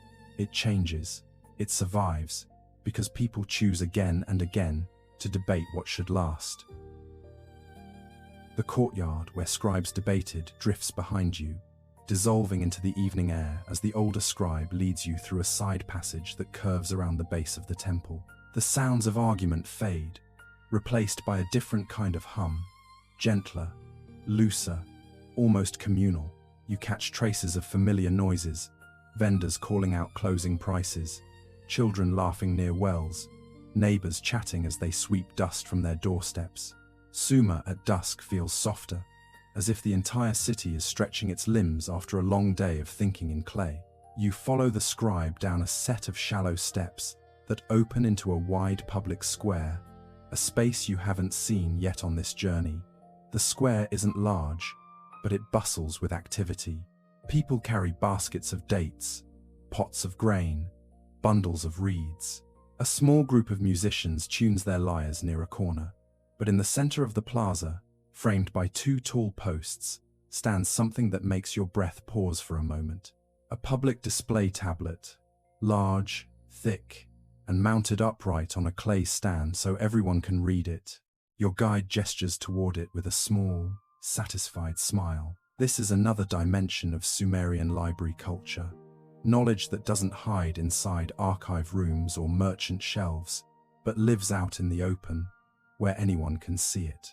A mainstream historical fact settles into place. Sumerians occasionally displayed official proclamations, boundary confirmations, legal summaries, and civic information in public areas. These weren't libraries in the modern sense, but they were communal memory devices, early experiments in shared knowledge. The tablet in front of you contains a carefully etched summary of the month's temple offerings and upcoming rituals. You read, "On the day of the new moon, the high priest will bring barley and oil for Inanna." Beside it, a list of expected market tolls. Further down, a schedule of irrigation allocations for city fields. This isn't hidden information.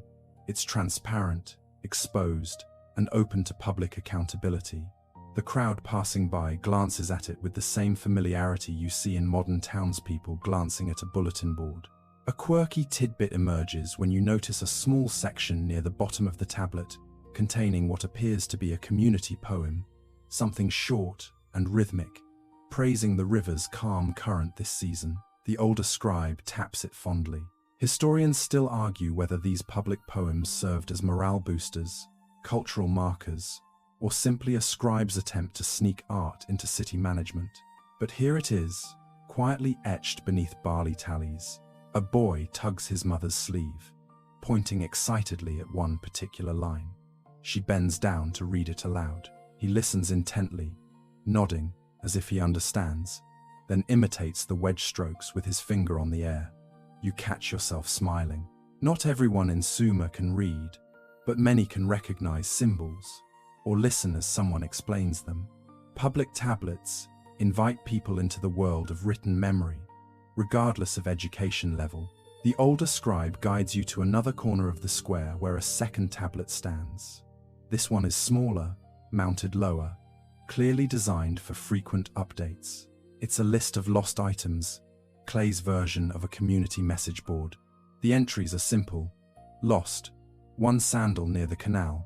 Found, goat, possibly belongs to the potter. Missing, small jar of sesame oil. Reward offered. You chuckle softly at the goat entry. The older scribe nods gravely, as if the goat situation is an ongoing civic crisis. You watch a man add a new line to the tablet, pressing his stylus carefully into the clay. He steps back, satisfied. A few passers-by come over to read it. Collective communication, public knowledge, a small but essential part of how early cities functioned. The scribe leads you from the square through another narrow street, this one lined with houses and little open alcoves. In several alcoves, you see neighborhood tablets resting on stands, each containing summaries of irrigation closures, local agreements, or festival reminders. One tablet even describes the safe times to travel between certain fields, probably to avoid stepping on snakes or trespassing on hungry goats. These aren't formal libraries. They're not curated rooms, but they are part of Sumer's broader memory system. Information here flows horizontally across households, across workshops, across everyday conversations. The older scribe gestures toward a group of elders sitting under a shade awning.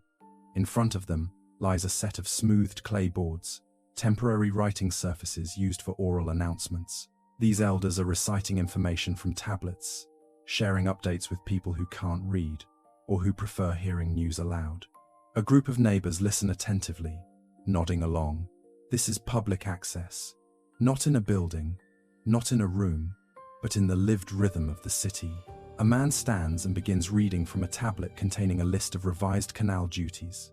Who will clean which sections at dawn? Who will check the gates? Who will oversee the flow? The crowd murmurs. One woman shakes her head at her assignment and jokingly rolls her eyes at the sky. The older scribe chuckles, apparently. Canal duty has never been popular. Then something unexpected happens. A teenager steps forward, holding a tablet of his own, crudely written, but determined. He reads a short complaint. Water flow is too slow near his family's plot, likely due to silt buildup. The elders listen seriously. They question him gently. They check their own records. One elder scribbles a note on a temporary board. Send a worker to inspect the canal tomorrow. You smile. This is civic bureaucracy in clay, messy, slow, but deeply participatory. The older scribe taps your arm and leads you onward to another, quieter space near the edge of the district. Here, between two buildings, stands a small alcove with a single, beautifully carved plaque tablet. It contains a copy of a local proverb list. Do not anger the river. A careful man lives long. The reopen, on walls, in plazas, inside family courtyards, on market posts. Knowledge permeated the city like a soft, steady pulse. The older scribe stops, watching people gather around the main display tablet in the warm evening light. His smile is small but proud. He gestures at the scene as if to say, "This too is our library." You breathe in the dusty air, the scent of cooling clay, the murmur of community voices blending with distant evening bells. And in that moment, you understand that early libraries weren't only about preservation. They were about sharing a city, remembering itself together. Evening settles over the city like a soft blanket, cooling the clay walls and turning the sky a deep, velvety blue. Lanterns flicker into life one by one, small flames trembling against the rising night breeze. The older scribe walks beside you in silence now, letting the sounds of the city wash over you. The soft thud of doors closing, distant laughter from a tavern, the quiet splash of someone washing jars by a canal. You've traveled through workshops, archives, temples, schools, courtyards, and public squares. You've held tablets old and new, broken and pristine. You've watched scribes argue, merchants organize, priests preserve, and children doodle. And now, the older scribe wants to show you the last piece of the story, the rippling effect, the echo stretching forward through ages. He leads you toward a hill just outside the city walls, nothing high, just a gentle rise overlooking the ziggurat's silhouette. Up here, the breeze cools your face, carrying the scent of the river and the faint sweetness of roasting barley from someone's evening hearth. The scribe sits on a smooth stone and pats the space beside him. You sit. Together, you look out over the cities, glowing windows and flickering lamps. Slowly, he unwraps a tablet from a cloth bundle, a simple one, not large, not ceremonial, not ornate. Its wedges are clean but modest. He hands it to you with gentle reverence. This tablet is a copy of one you saw earlier in the archives. You turn it over, puzzled. Why show you this version? Here, outside. The scribe taps the tablet, then taps his chest. Then he points down at the city. Finally, he traces a long arc across the horizon. You understand. The legacy of Sumer's libraries isn't just in clay, it's in people. It travels. A mainstream historical fact grounds the moment. later Mesopotamian civilizations, Akkadians, Babylonians, Assyrians, built upon Sumerian systems of cataloging, copying, preserving, and organizing the world's great libraries. Nineveh, Babylon, Nippur stand in a direct lineage from these early clay shelves and simple cubbies.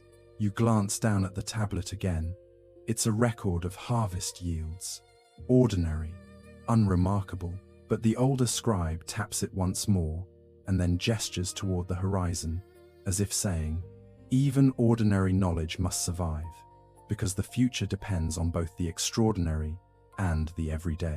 He pulls another tablet from the bundle, a hymn, then a proverb list, then a small tablet containing a child's early scribbles. A tiny wedge in the corner marks it as an apprentice's first successful line. The scribe smiles faintly, pride glowing in his eyes. Every tablet, every scrap, carries forward a thread.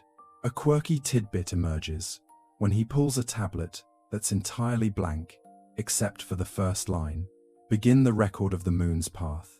Just one line, unfinished, perhaps abandoned, perhaps interrupted, perhaps saved for someone else to complete. Historians still argue whether these starter tablets were instructional exercises or beginnings of projects lost to time.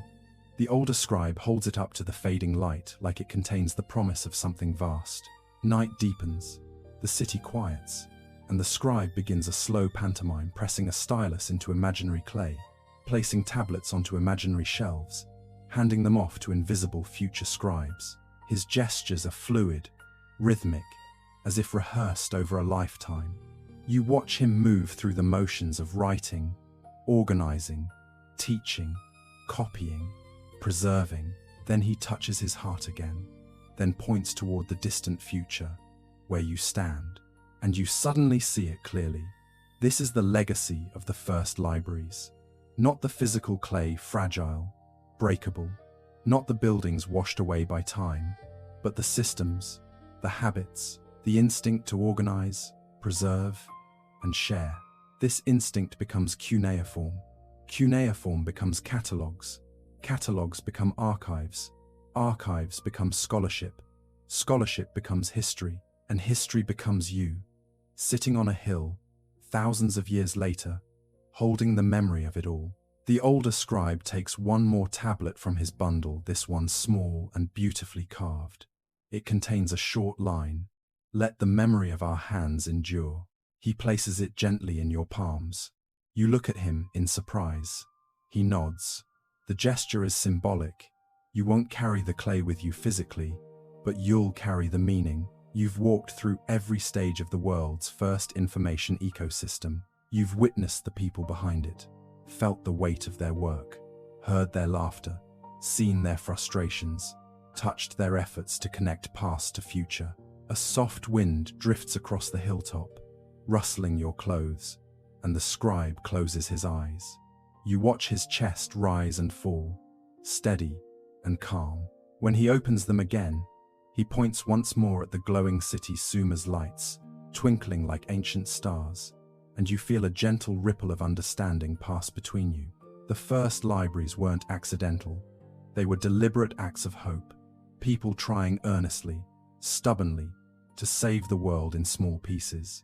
And as you stand to leave, following the scribe back down the path, through long shadows and starlit streets, you carry with you the legacy of clay, memory, and human hands reaching across time. Now the streets of Sumer soften into darkness, and the final echoes of clay tablets, scribal debates, and wandering messengers fade into a gentle, restful haze. The night air cools around you, brushing softly against your skin like a quiet reassurance that the world, ancient or modern, can slow down now. You breathe deeper, easier.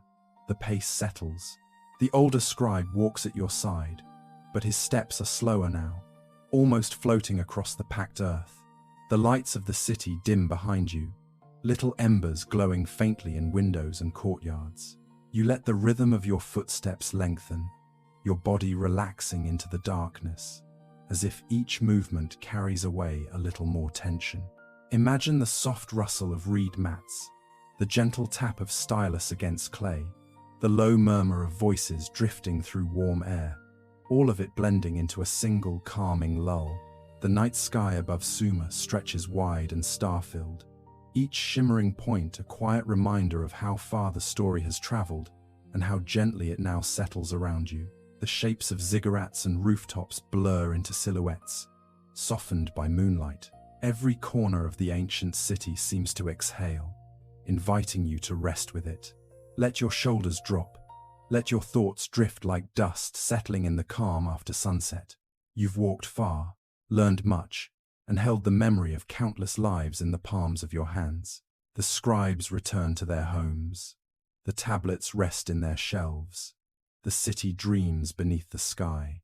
And you drift slowly with it, carried by the soft hum of history, safe in the knowledge that the world's memory is older, steadier, and kinder than you realized. Sleep well, sleep deeply. You're part of the story now,